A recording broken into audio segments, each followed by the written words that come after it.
नमस्कार, किसान of India में आप सभी का बहुत बहुत स्वागत है। आज मैं चाहता हूं कि आप एक बार ये कमरे को एक बार अच्छे से देख लीजिए।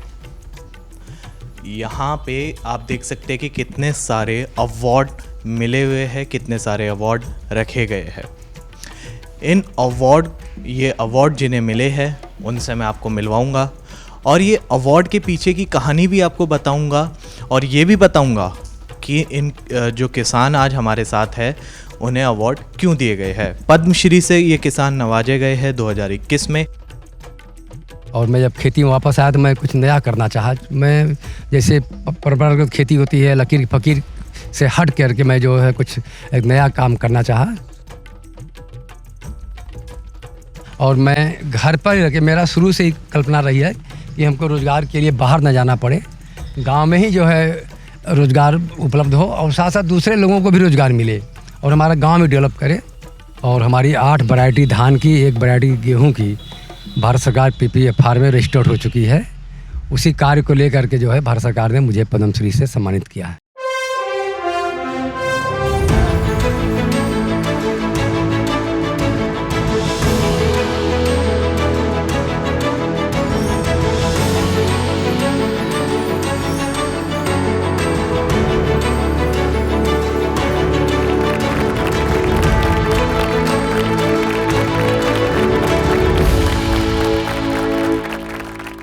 तो चलिए आइए मैं आपको मिलवाता हूँ उन किसान से और दिखाता हूँ कि किस तरीके से वो प्रगतिशील तरीके से यहाँ पे बीजों पे रिसर्च करते हैं, अच्छी गुणवत्ता वाले बीजों को मार्केट में लाते हैं ताकि दूसरे किसानों का भी भला हो सके। चलिए मैं आपको मिलवाता हूँ उन किसान से।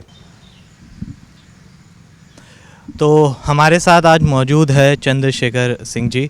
तो सर बहुत बहुत स्वागत है आपका किसान ऑफ इंडिया में। धन्यवाद। तो सर आपको 2021 में पद्मश्री से नवाजा गया था, तो किस लिए आपको नवाजा गया था और किस क्षेत्र में कृषि में आप काम करते हैं?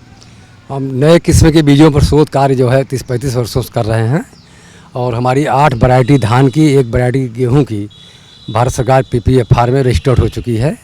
उसी कार्य को लेकर के जो है भारत सरकार ने मुझे पद्मश्री से सम्मानित किया है। जी। तो सर आपने बताया कि आपकी बहुत 8 वैरायटियाँ जो है वो शामिल हो चुकी है भारत सरकार के अंदर। तो सर जैसे कि धान का सीज़न अब आ चुका है, तो आप हमारे किसान भाइयों को बताना चाहेंगे कि वो कौन कौन सी वैरायटी है जो आपने ईजाद की है और उन वैरायटियों का क्या क्या फ़ायदा है? एक धान में हमारा एक खुशबू 100 है जो सुगंधित है, कम समय में 120 दिन में पककर तैयार हो जाती है। अपने यहाँ बनारस के आसपास ज़िले में किसान उसको बहुत पसंद करते हैं, उसका चावल खाने में बहुत अच्छा होता है। दूसरी वैरायटी हमारी एक दामनी है, वसुंधरा दामनी, जिसमें पैदावार जो है 14 से 16 कुंटल प्रति बीघा यहाँ के हिसाब से जो बीघा होता है 20 का उत्पादन देती है और 130 से 35 दिन में पककर तैयार हो जाती है। एक धान हमारी मयूरी है और एक धान हमारा जो है रेड राइस है, जिसको ब्लैक राइस की जो चर्चा होती है, तो सुगंधित लंबा में रेड राइस है, जिसका नाम मणिरत्नम मैं रखा हूँ। वो भी हमारी वैरायटी रजिस्टर्ड हो गई है, जिसमें आयरन प्रोटीन रिच है, जो कि शुगर के मरीज भी इसको खा रहे हैं, उसको काफ़ी जो है लाभ पहुँच रहा है। और इस तरह एक अरहर की वैरायटी वसुंधरा बादशाह पर भी मैं काम कर रहा हूँ, जो कि बहुत ही अच्छी वैरायटी है। 30 से 32 कुंटल प्रति हेक्टेयर उत्पादन देती है और 230 दिन में पककर तैयार हो जाती है। तो सर आपको ऐसा क्या लगा, ये चलते चलते सर बात करते हैं कि आपको ऐसा क्या लगा कि आपने सोचा कि बीजों पे रिसर्च करने की इतनी ज़रूरत क्यों पड़ी? क्योंकि हम लोग किसान परिवार से हैं, खेती भी हमारे यहाँ पिताजी अच्छी खेती करते थे, तो चूँकि हम लोग पढ़े लिखे थे, हमारी डिग्री लॉ की है और मैं जब खेती में वापस आया तो मैं कुछ नया करना चाहा। मैं जैसे परंपरागत खेती होती है लकीर फकीर से हट करके मैं जो है कुछ एक नया काम करना चाहा। तो 2-3 साल में कचहरी भी गया था, तो मेरा जो एक्सपीरियंस था कि नया चीज़ करने का, तो मैंने खेतों में से जो वैरायटी अलग हो जाती है, देखने में अच्छी है, उसमें रोग नहीं है, बालियाँ अच्छी हैं, उत्पादन देखने में अच्छा लग रहा है, तो मैं इसको सिलेक्शन करके फिर इसको लगाया, दोबारा लगाया। उसके करीब 7 साल 8 साल उसमें समय लगता है। फिर इसमें से जो अच्छी वैरायटी है उसको मैं सिलेक्ट करके फिर भारत सरकार ने भेजा, तो हमारी वैरायटी जो वहाँ पर टेस्ट में पास हो गई और वो हमारी वैरायटी हमारी रजिस्टर्ड हो गई। तो सर जो आजकल जो किसान बीजों का इस्तेमाल करते हैं, जिसमें वो चाहते हैं कि उनको प्रोडक्शन ज़्यादा मिले, क्वालिटी चाहे थोड़ा सा एडजस्ट कर ली जाएगी, लेकिन प्रोडक्शन ज़्यादा हो। आपको क्या लगता है कि किस हद तक ये सही है कि किसानों को क्या करना चाहिए? देखिए, अगर गुणवत्तायुक्त बीज है तो केवल अच्छा बीज होने के कारण ही 15 से 20% उत्पादन बढ़ जाता है। हर किसान चाहता है कि हमको जो है बहुत अच्छे क्वालिटी के बीज मिले, और हमारी भी कोशिश है कि जो मैं बीज मैं जो तैयार किया हूँ, रिसर्च किया हूँ, उसको बढ़ा करके किसानों के खेत तक पहुँचे। उसके एवज में मैं जो है सीड प्रोसेसिंग प्लांट लगाया। पहले तो शुरुआत एक से किया, आज हमारे पास 3-3 सीड प्रोसेसिंग प्लांट है, जिसमें कम से कम गांव के सैकड़ों लोगों को सीजन में रोज़गार मिलता है, और कम से कम 50 ज़िले में हमारा बीज जाता है, और किसान उसको बहुत ही प्राथमिकता पर पसंद करते हैं। तो सर आपने जो अपने बीजों के बारे में बताया, तो मैं सर एक बार उसके प्राइजेस भी जानना चाहूँगा कि मार्केट में वो कितने के जाते हैं, क्योंकि सर किसानों के लिए काफ़ी ज़्यादा रहता है कि रेट क्या मिलेगा हमें। उसमें कई तरह के धान हैं, जैसे जो गवर्नमेंट की सूचित प्रजातियाँ हैं उनका रेट जो है 35 रुपये, 40 रुपये, 45 रुपये तक है। जो हमारी रिसर्च वैरायटी है वो 60 रुपये तक हम उसको बेचते हैं। और इसमें जो सुगंधित धान है उसका रेट जो है 80 से 100 तक के बीच में है। जो रेड राइस है उसका बीज और महंगा है, 150 रुपये किलो है।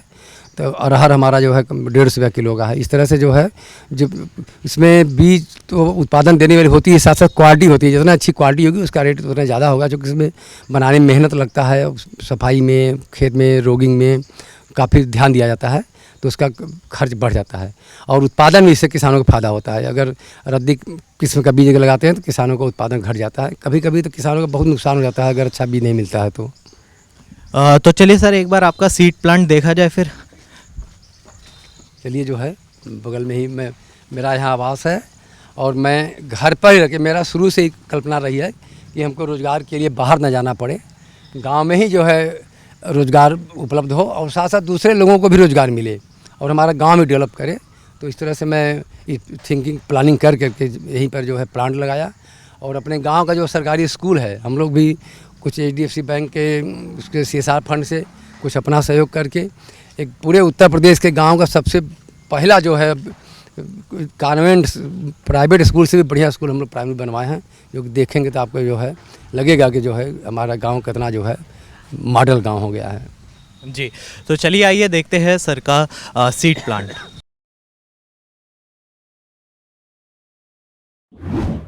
किसान ऑफ इंडिया के YouTube चैनल को सब्सक्राइब करने के लिए नीचे दिया हुआ सब्सक्राइब बटन दबाएं, और किसान ऑफ इंडिया से जुड़े सभी अपडेट्स को पाने के लिए बेल आइकन दबाना ना भूलें।